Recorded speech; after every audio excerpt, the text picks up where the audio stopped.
సుమారు 6 సంవత్సరాల తర్వాత ప్రధాని మోదీ సింగపూర్ను సందర్శిస్తున్నారు. అదీ కాకుండా సింగపూర్లో కొత్త అధినేత బాధ్యతలు స్వీకరించిన సమయంలో ఈ పర్యటన చోటు చేసుకుంటుంది. చైతన్యవంతమైన ద్వైపాక్షిక సంబంధాలు తదుపరి దశకు వేదిక ఏర్పాటు చేయడానికి ఇదే అనువైన సమయం అని చెబుతున్నారు దౌత్యరంగ నిపుణులు. తూర్పు ఆసియా దేశాల్లో సింగపూర్ భారత్కు అతిపెద్ద వాణిజ్య భాగస్వామి. ప్రధాని మోదీ పర్యటన సమయంలో సింగపూర్లో సీఈఓలు ఇతర వాణిజ్య అధినేతలతో భేటీ జరగనుంది.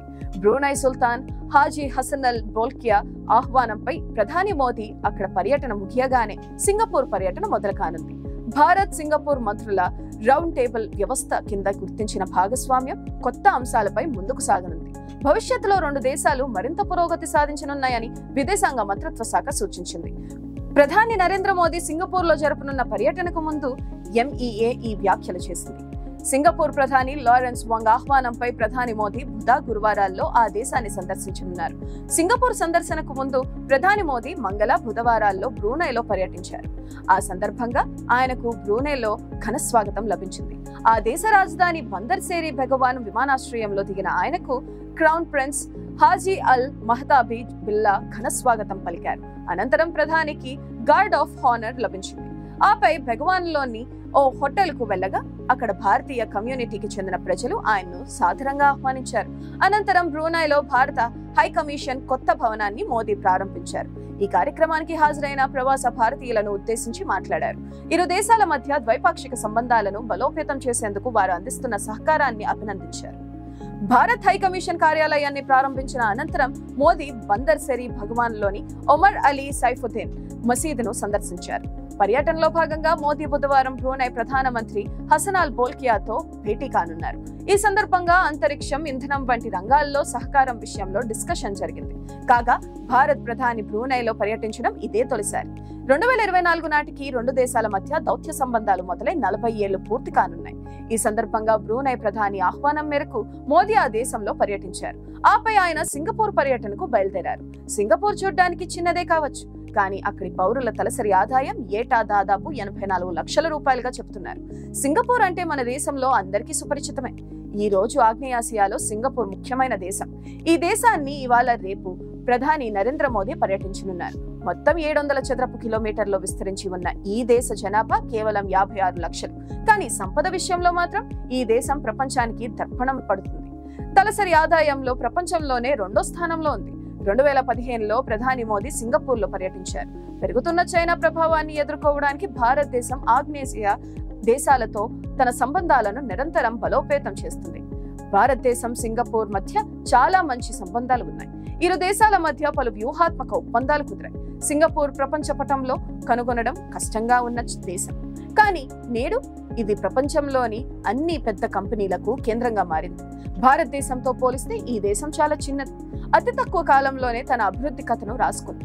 ఇంత చిన్న దేశమైనప్పటికీ సింగపూర్ నేడు భారతదేశానికి 6వ అతిపెద్ద వాణిజ్య భాగస్వామిగా కొనసాగుతుంది. గత ఆర్థిక సంవత్సరంలో సింగపూర్ నుంచి మన దేశానికి అత్యధికంగా విదేశీ ప్రత్యక్ష పెట్టుబడులు వచ్చాయి. ఈ మొత్తం $11.77 బిలియన్. ప్రధాని మోదీ సింగపూర్ పర్యటన సందర్భంగా సెమీకండక్టర్లకు సంబంధించి ఇరు దేశాల మధ్య భారీ ఒప్పందం కుదిరే అవకాశం ఉందని సమాచారం.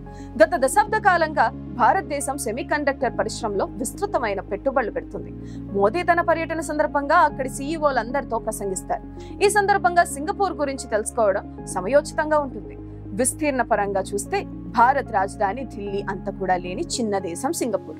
53 ఏళ్ల క్రితం ఆ దేశానికి స్వతంత్రం వచ్చినప్పుడు పేదరికం నుంచి బయటపడేసేందుకు చుట్టూ సముద్రం తప్ప ఎలాంటి వనరులు సింగపూర్ దగ్గర లేవు.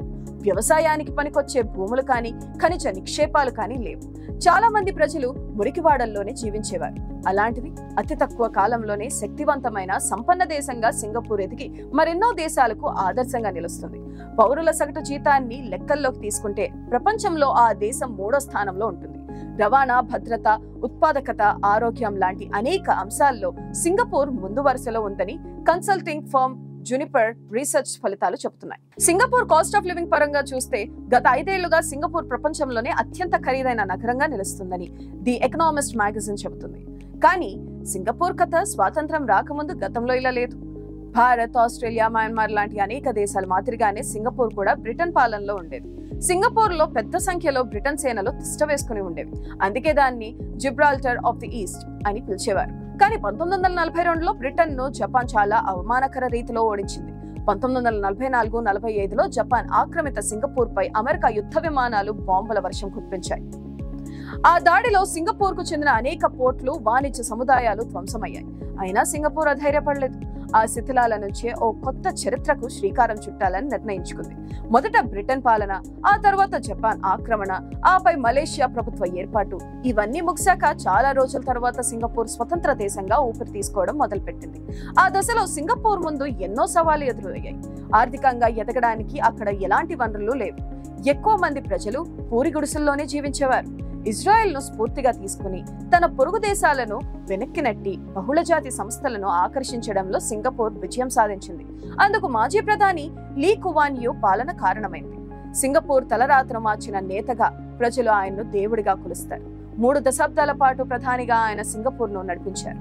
సింగపూర్ ఎదుగుదలకు తగ్గట్టుగా ఆయన విధానాలను రూపొందించి అమలుపరిచారు. పూరి గుడిసెల నుంచి దగదగలాడే ఆకాశ హార్మ్యాలు దేశంగా ఎదిగే క్రమంలో సింగపూర్ పౌరులు చాలా త్యాగాలు చేయాల్సి వచ్చింది. అధిక జనాభా అభివృద్ధికి ఆటంకమని భావించిన సింగపూర్ 2 కంటే ఎక్కువ మంది పిల్లల్ని కనే వాళ్లకు పన్నులు విధించడం మొదలుపెట్టింది. నేతలు, అధికారులు అవినీతికి పాల్పడకుండా నిరోధించడానికి చాలా కఠినమైన చట్టాలను ప్రవేశపెట్టింది. మౌలిక వస్తువులు మెరుగుపడితేనే జీవన ప్రమాణాలు పెరుగుతాయని, విదేశీ సంస్థలను ఆకర్షించవచ్చని, తద్వారా అభివృద్ధి సాధ్యమవుతుందని భావించిన సింగపూర్ రోడ్లు, రహదారుల నిర్మాణంపై ఎక్కువగా ఖర్చు చేసింది. సింగపూర్ భౌగోళిక స్థానం కూడా ఆ దేశ అభివృద్ధికి ఓ కారణమైంది. ప్రపంచంలోని 40% సముద్ర వాణిజ్యం ఆ దేశం మీదుగానే సాగుతుంది. 190 కిలోమీటర్ల పొడవున్న ఆ దేశ సముద్ర తీరంలో అనేక ఓడరేవులున్నాయి. వాటి వల్ల కూడా ఆ దేశానికి చాలా ఆదాయం సమకూరుతుంది. 2017 గ్లోబల్ ఫైనాన్స్ సెంటర్ ఇండెక్స్ గణాంకాల ప్రకారం అత్యుత్తమ ఆర్థిక కేంద్రాల జాబితాలో లండన్, న్యూయార్క్ తర్వాత సింగపూర్ 3వ స్థానంలో ఉంది.